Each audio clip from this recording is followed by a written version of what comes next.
setembro, gente, no dia 15, tá certo?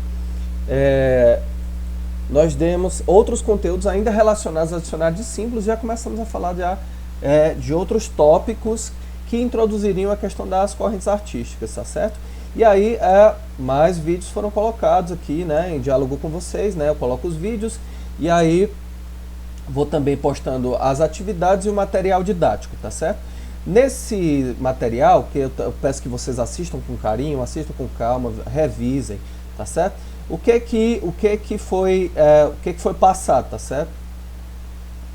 Eu passei para vocês o vídeo sobre o Altermatus, né? Sugerindo que vocês assistissem esse vídeo do Altermatus sobre o Dr. Estanho, porque ele faz uma avaliação dos signos, dos símbolos que estão por trás do pôster do Altermatus. Aí nós já temos algumas dicas artísticas em torno do design, mas que tem como pano de fundo a semiótica, né? Que tem outras coisas relacionadas à semiótica. Então, foi indicado que vocês vissem esse material, foi apresentado esse material, foi construída a simbologia, foi apresentada a maneira como esse material era importante para vocês, né?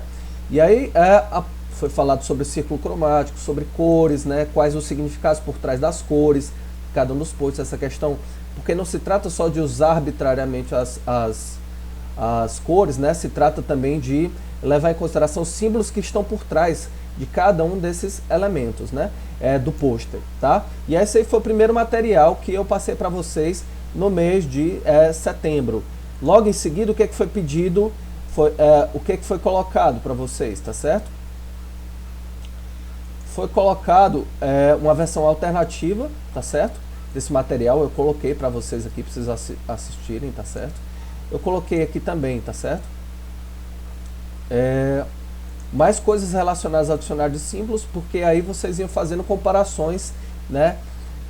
De diversas coisas, né? Mostrei, por exemplo, o exemplo da mandala, né? Coloquei para vocês aqui no Behance, como é que a mandala poderia ser reestruturado dentro de uma certa arte móvel, digital, dinâmica, que estava dentro da semiótica, né? E que isso tinha sido postado dentro do Behance, né? Está aqui o material, né? E aí eu vou explicando, vou mostrando várias referências que vocês podem utilizar. Ainda falando do dicionário de símbolos, que eu gostaria de ter aprofundado essa ideia com vocês, tá certo? E aí, depois eu falo do exemplo da coruja, eu já tinha dito para vocês, né?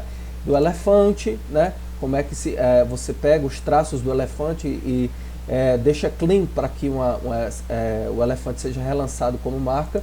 Isso aqui eu explico bem direitinho, né? E aí o material fica disponível aqui para vocês, tá certo? Vamos lá.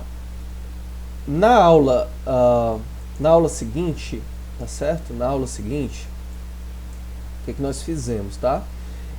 Nós começamos a trabalhar as correntes artísticas propriamente ditas, depois de ter essa base que está em torno da semiótica, tá certo? E aí, ao falar das correntes artísticas, nós começamos a falar sobre o impressionismo, tá certo? E logo em seguida nós falamos sobre o expressionismo como correntes, mas a gente não tentou só falar desses dois movimentos artísticos, a gente tentou mostrar como é que isso poderia nos servir na atividade multimídia, né? E aí eu fui atrás de mostrar para vocês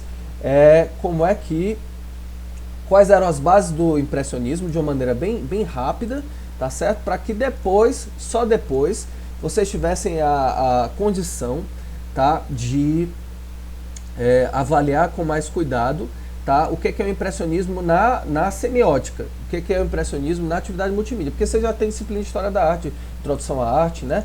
E aí a gente fala isso, da questão desse primeiro movimento, o impressionismo de uma maneira bem rápida, a partir desse vídeo da Vivi Eu Vi. Depois a gente começa a falar de obras artísticas, né, contemporâneas da publicidade e propaganda que estão ligadas a esse movimento. Lembrando que o impressionismo tinha um conjunto de características, tinha um conjunto de elementos, tá certo? Que tinha muito a ver com essa questão de como é que se captava, certo? Pela pintura, o reflexo da luz solar tá nos quadros, tá certo? E nesse reflexo da luz solar que emanava nos objetos, no ambiente, na cidade, na natureza, como é que o artista poderia representar isso, né, através das pinturas? Então foi essa característica principal que nós concluímos no impressionismo por meio desse material da Vivi Eu Vi, né? A gente colocou isso, debateu, trocou ideias, e aí deixei esse material aqui como primeira dica de aprendizado sobre o impressionismo, né? Aí falamos do Monet, falamos de outros pintores impressionistas, e aí logo em seguida, o que nós fizemos? Nós mostramos exemplos claros de como é que a gente pode ressignificar, né, Renoir, ressignificar Monet, através de artes diversas, né? A gente mostrou isso aqui, né? Como vocês podem observar, não é? Aí fica tudo aqui bem bonitinho para vocês, tá? Aí, além disso, o que foi mostrado, tá certo? Nesse mesmo lugar aqui foi mostrado o expressionismo, tá certo? Foi falado um pouquinho sobre o expressionismo. E aí eu mostrei esse material para vocês como relação entre o expressionismo e o cinema, tá certo? Deixei esse link aqui disponível, tá? Fica tipo um flip snack, só que em outro lugar.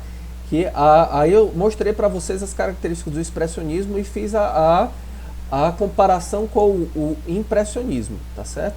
E aí eu deixei esse material para vocês podem consultar novamente. Mais uma outra coisa que eu coloquei para vocês, tá certo? Foi referências, né? Referências diversas de diversas obras de arte no contexto dessas artes, tá? Expressionistas e impressionistas. Aqui já eu falei do Batman, mas no contexto do expressionismo. Falei um pouquinho do Joker, falei de outros tipos de arte, mas sempre com foco na tentativa de mostrar para vocês o que era o expressionismo. O expressionismo como um movimento que é diferente do impressionismo, porque o expressionismo estava preocupado com outras coisas, não era, gente? Não sei se vocês lembram que o expressionismo estava muito mais ligado com essa coisa do caos interno do homem, né?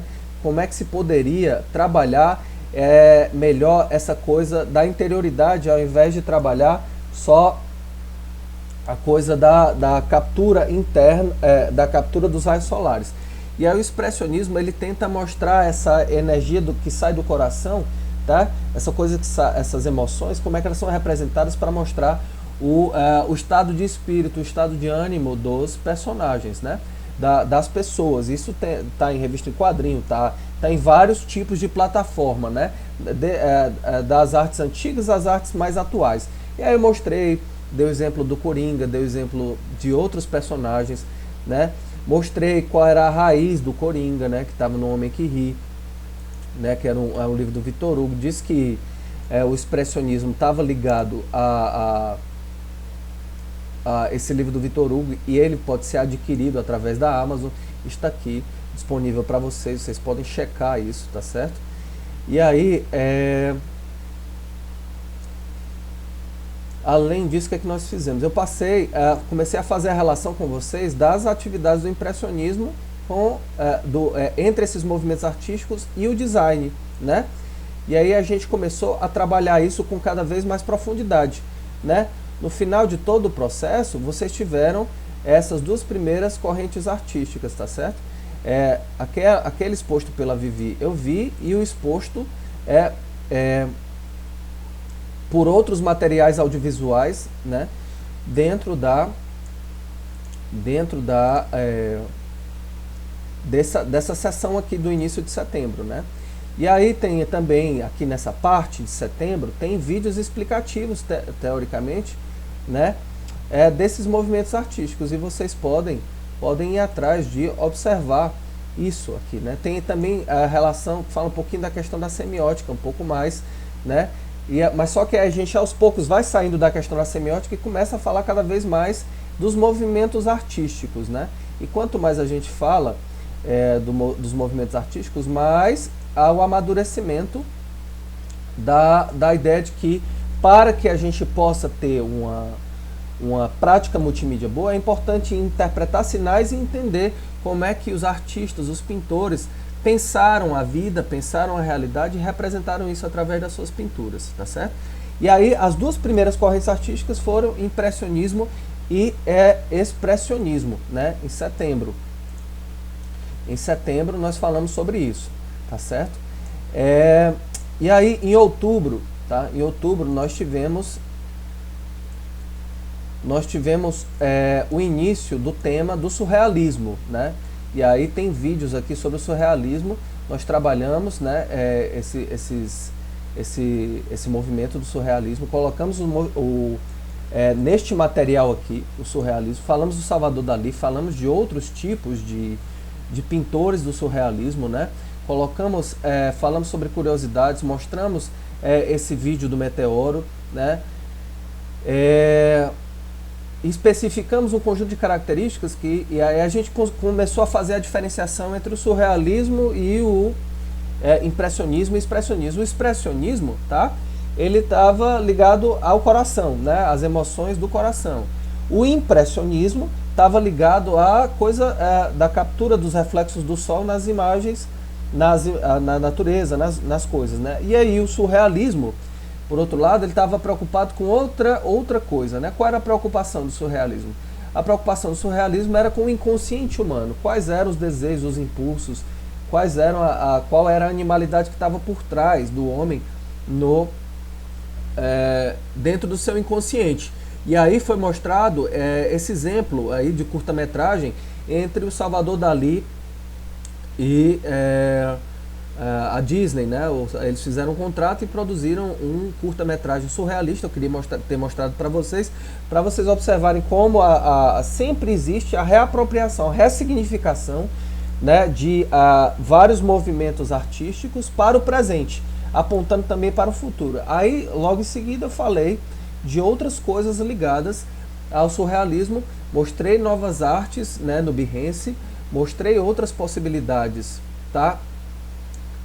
De confecção de coisas surrealistas e propus atividades, e essas atividades estão aqui, né, disponíveis para vocês, tá certo? E aí foi no caso do surrealismo foi esse está especificado aqui também. Foi colocado, viu, gente, essa questão da Lady Gaga, não foi? Se vocês lembram da Lady Gaga, né? E aí foi colocado esse material aqui da Lady Gaga como exemplo de arte, não foi? E vocês podem checar isso, tá? Também aqui, tá? Nessas primeiras aulas aqui, que tinham a ver com surrealismo. Eu falei do André Breton, que fundou o Manifesto Surrealista, falei da Lady Gaga, que de algum modo não deixa de levar em consideração o seu inconsciente, né? Através do seu clipe, né? O que eu tentei fazer o tempo todo? Olhar para o passado, mas olhar para o presente. Ver o que o pessoal fez antigamente e ver o que o pessoal faz hoje.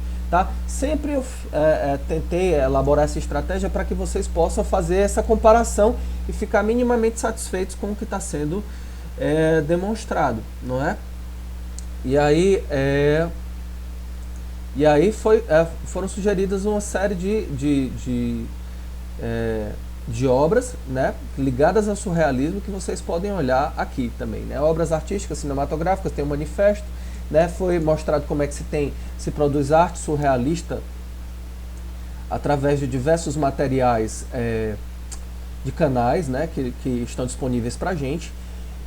E nós tivemos então a introdução desses materiais, né, disponíveis para vocês. Vocês podem ver aqui, tá? E aí eu disponibilizei aqui com material didático o material que tem a ver sobre a influência do surrealismo na propaganda. Não sei se todos tiveram acesso, está aqui o material para vocês lerem também. Peço que vocês leiam com atenção, com carinho, porque é bem legal, tá certo? E coloquei a atividade, tá? Coloquei a atividade relacionada ao surrealismo, certo? Isso aqui foi o que nós tivemos, tá? Entre setembro e outubro, certo? Na passagem de setembro para outubro nós tivemos isso, tá? Nas próximas sessões nós vamos continuar fazendo essa breve revisão, mas sempre que eu estou dizendo? Eu estou dando orientações de como é que você deve retomar os seus estudos, né? E lá no começo estudar tudo, acompanhar as videoaulas, ver as atividades que o professor passou, né? Aprimorar os seus conhecimentos, tá? E avançando, né? E aí é assim que a gente pode fazer uma revisão boa, tá? Então o que nós temos? Nós trabalhamos 4 pontos, né? Até aqui. Semiótica como ciência de todas as linguagens e como ela pode ser apropriada para multimídia. A semiótica ligada ao dicionário de símbolos e ao Behance, isso aí foi colocado também. Aí depois, falamos de 3 movimentos artísticos, né? Impressionismo, expressionismo e surrealismo. Depois entramos no cubismo, né? Que é o 4º movimento artístico. Tá? Foram essas as etapas que nós trabalhamos. Nós poderíamos ter escolhido outras coisas, né? Mas eu preferi escolher algumas das correntes artísticas da tradição e depois ir falando de outras mais interessantes, né? Que tem a ver muito com a nossa realidade, que é o Vaporwave e o Afrofuturismo. A gente vai falar dela daqui um pedacinho, tá? Mas na próxima sessão nós ainda vamos falar um pouquinho sobre o cubismo, tá? E essa coisa dos pintores que estão relacionados ao cubismo no contexto das artes anteriores também, tá certo? Um abraço e até já.